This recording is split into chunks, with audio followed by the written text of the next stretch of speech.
because you have these horses, but then you have these predators, lions. Okay, so this picture is telling a mythology. It's just telling a story of how nature works. Okay, so people are observing nature, and what they see is a cycle of life and death, of destruction and renewal. We're all together. We're all unified. We're all one. It's balance and harmony. And that's why if you were to kill these animals, you also had to commemorate them. Okay, does that make sense?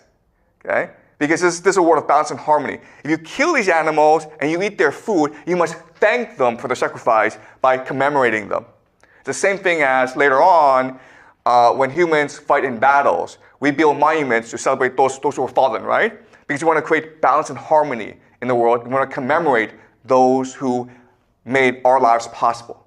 Okay? So in this world, what matters are these animals, because these animals are what gives humans food and clothing.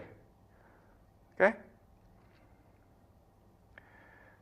Okay, you can see how beautiful these pictures are. Like, do you see how lifelike the animals are? Okay, so clearly, we humans had all this creative potential back then. All right. Okay, this is in Spain, in Altamira. This is a bison, and you can see the red ochre, how beautiful it is, okay? Okay.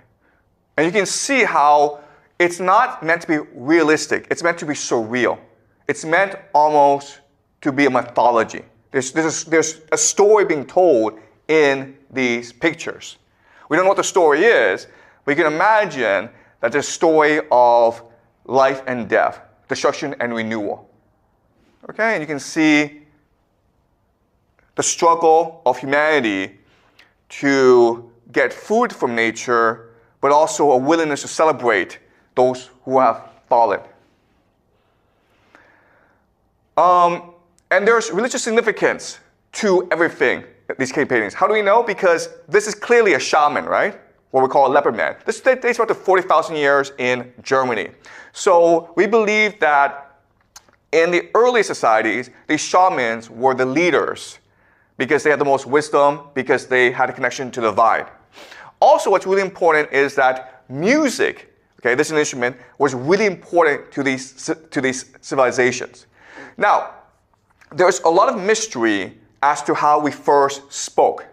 And as I said, actually, we don't really need to speak because we can all understand each other. So why do we speak? Because we want to sing. Okay, does that make sense? Singing, creating music, was a way to express ourselves in the same way as painting was. And music, once you add words, it becomes storytelling. And that's why we created language. Okay?